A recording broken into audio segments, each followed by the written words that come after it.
Narito po kami ng Dunway Processing Corporation, ang buong team sa panguna po ng ating minamahal, Engineer former Mayor Bailon, para po ipadama po sa inyo ang pagmamahal. Ano ho? Kukwento ko lang ng konti, ang aming butihing Mayor Danilo Bailon ay talagang matagal na namin siyang kasama. At sa bawat misyon niya, kasama rin kami. Kaya itong pagmimisyon po na to, hindi lamang dito sa Pampanga, maging sa Metro Manila, sa Nueva Ecija, nakakarating po ang ating butihing mayor, maging sa Visayas at Mindanao. So ganun po ang kanyang puso. Unang-una po, nagpapasalamat ako sa inyo dahil nandito kayong lahat. Bagamat meron tayong pandemya, pero sabi nga, huwag tayong matakot kasi kasama natin ang Diyos parate, di ba? So sa inyo pong lahat, sana pakinggan ninyo ang mensahe ni Mayor Boy kasi napakarami ninyong mapupulot sa buhay at lalakas ang inyong pananampalataya sa ating Panginoon. Alam nyo, sila po, mag-asawa po sila nagmemensahe, hindi lamang po para magpamigay, kundi yung magpalakas ng Espiritu. Lalo na sa panahon ngayon, ang daming natatakot sa pandemya, pero ang katotohanan, napakabihira ng mayaman na lumalabas. Tama po? Natatakot sila. Pero ang ating pong butihing mayor, Danilo Bailon, palakpakan po natin. Napakatapang na sumusunod sa gawain ng Diyos at para ipamahagi ang personal na kanyang tulong para sa inyo. Sa inyo pong lahat, maraming salamat po. God bless po. Alam niyo po ba, hindi po aksidente na nandito po si former Mayor Danilo Bailon dahil ang Panginoon po ay gagawa ng paraan para matulungan po ang kanyang mga anak. Ganyan po kayo kamahal ng Diyos, ganyan po kayo kamahal ni Engineer Danilo Bailon. Sa inyong masipag at mapagmalasakit na kapitan, dahil yan ang binibida sa akin ni Ate Tess. Kaya sabi ko, sige, ilang ba gusto? Sabi, 2,500. Sige, allow mo yan, kahit sa isang barangay lang. Kaya palakpakan po natin at pasalamatan ang ating kapitan, si Kapitan Christopher. Kare pong kabaryo kaya di pandakaki. Dakal po salamat kay pamanagon nyo. Kaya po pamang umbirami, mamiyala po dita ka ayuda po ri Mayor Bailon. Yung Mayor Bailon po niya malaya kalugod. Mayor niya po Candaba, pero sasaw niya po mabilog a Pampanga. Pero Mayor niya po Candaba. Inaus na ako po nitang dating DILG officer kay Mexico, Tita Tess Burton. Ita po kasi pisaling alapilat ang mother ko. Sabi na po, sabi na po kang Mayor Burton, dalaya po kipandakaking kaya kayong mission kay Pamamia Relief, na po oling, ita pong kapitan ka rin, paulakan ke, na pong Tita Tess Burton. Kung di po makipakakaba, banda mag-umpisa programa mo, buri ko mo po sana pasalamat tamo. Ang pong palakpakan tayo po, kaya katamong kaluguran, Mayor Bailon. Mayor, from the bottom of our hearts, dahil po salamat kaya kayo. Nang magpadama po sa amin ang aking may bahay ang Panginoong Hesukristo na wala na nasaysay sa amin ang pag-iingat ko sa yaman na ating pinagpaguran. Kung hindi ang ginawa ko, pumupunta kami sa iba't ibang lugar sa Pilipinas, lalo-lalo na sa mga naapektuhan ng kalamidad, mga bagyo, mga lindol, mga sunog, sa maralita at mahihirap na mga tao upang sa ganon makapagbigay ng tulong at higit sa lahat ang mensahe ng katotohanan na galing sa Diyos ay maibigay namin at maipahayag namin sa aming kapwa. Kaya sana po aking mga kabarangay dito sa Pandakake, unahin natin ang Diyos sa ating buhay. Tanggapin natin si Kristo. Tanggapin natin ang kanyang mga utos na sa ganon, ang kanyang hinandang pagpapala ay mapunta sa atin. Alam niyo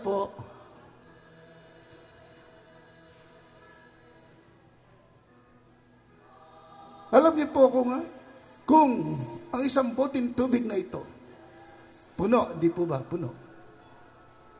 Hinahalimbawa ko sa ating katauhan. Kung ang ating katauhan ay puno na mga pag-uugali na hindi maganda. Kung ang ating katauhan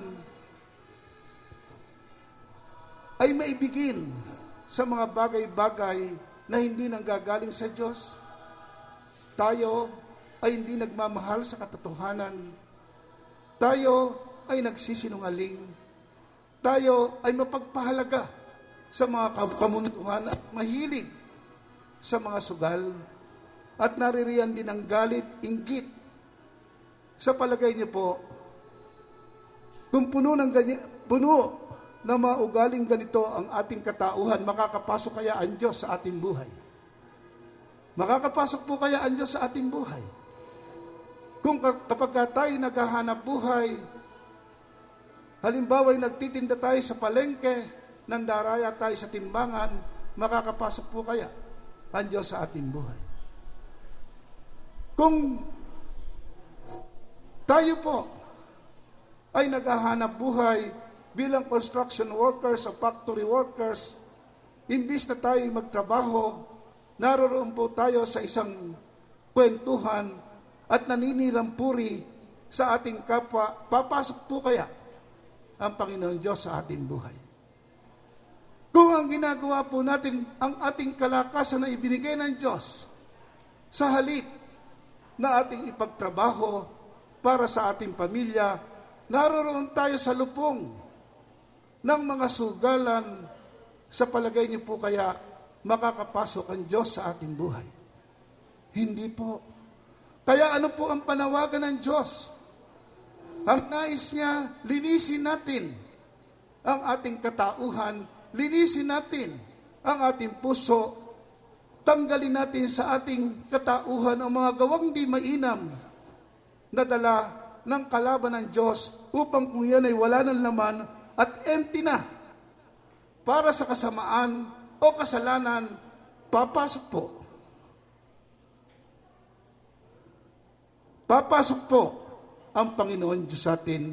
Papasok ang Holy Spirit natin dahil nilinis natin ang ating katauhan at ang ating puso. Purihin po ang ating Panginoon.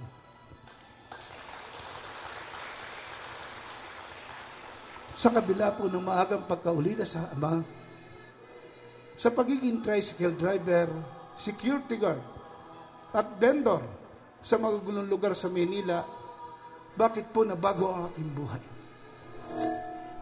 Alam niyo po kung bakit? Dahil sa pananalig ko at pananampalataya sa ating Panginoon. Dahil pagsunod ko sa kanyang mga utos, pagsunod ko sa proseso ng paghahanap buhay. Dahil sa inukit niya mula pa sa pagkabata na aking mga pangarap.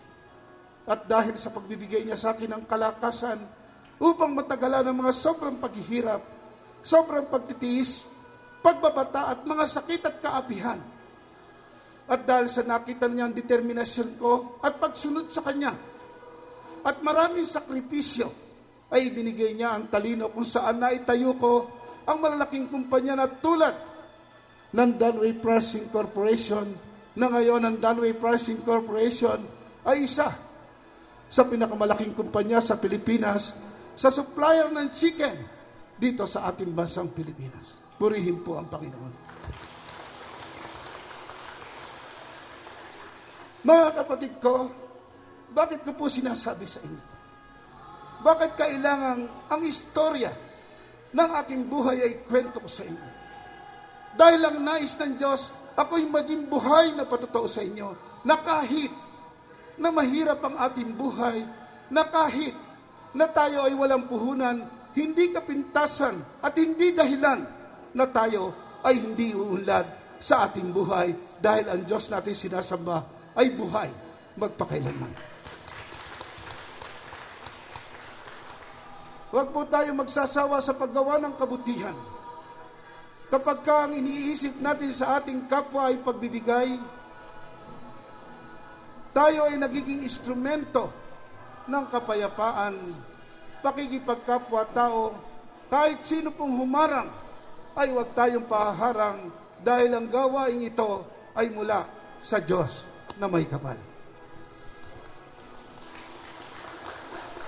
Subalit kung ang nasa ating isipan ay galit, pagsasamantala sa kapwa at paggawa ng mga kasalanan, manalangin na po tayo sa ating Panginoon dahil tayo ay nalilihis sa kanyang kautusan. Ang Diyos po ay mayaman sa lahat ng bagay, maging sa lupa o sa langit man. Kapag kayo po ay may naipong pera o meron kayong bahay, sino po ang inyong pamamanahan? Hindi po ba ang inyong mga anak? Ang Diyos Ama po ay ganun din.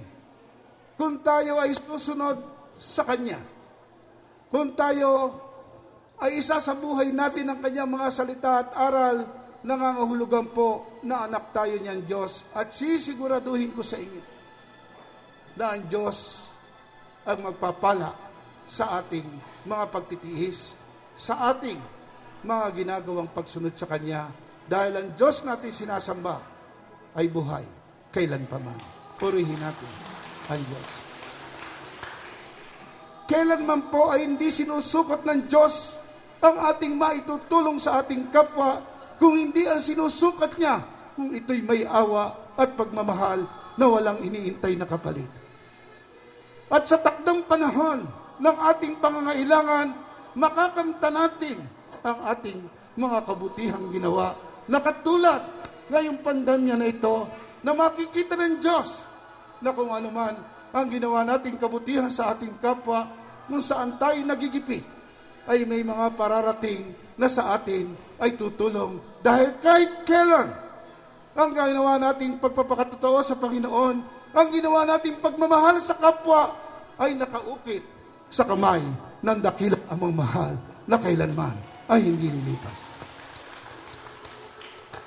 Kaya po sa aking mga kababayan dito sa Mexico, sadya po kaming ipinadala ng Panginoon Diyos dito upang ipalaganap ang kanyang pagmamahal sa pamamagitan ng pagbibigay ng ayuda gamit lamang ang aming katauhan. Sadya po kaming ipinadala ng Panginoon Diyos dito upang ihalimbawa ko ang aking sarili. Ako po ay buhay na patotoo sa Diyos, na ang Diyos natin sinasamba ay hindi patay at hindi natutulog. Ang Diyos natin sinasamba ay buhay at dakila magpakailanman, at ang nais lamang niya ay sumunod tayo sa kanyang mga aral at salita upang ang kanyang pagpapala na ginawa sa akin ay makamtan natin lahat. Ako po ay sadyang pinapunta ng Panginoon Diyos dito na dala ang kanyang mga salita. Ang salita ng kalakasan, ang salita ng liwanag, ang salita ng mga aral at kautusan, ang salita ng pag-asa, na kung susundin lamang natin, sisiguraduhin ko po sa inyo na ang yaman ng Pilipinas na dapat sana ay sa mga Pilipino napupunta at hindi sa mga dayuhan, kung susundin lamang natin ang ating Panginoon. Siya ay makapangyarihan sa lahat. Ang pag-ibig niya ay walang hanggan.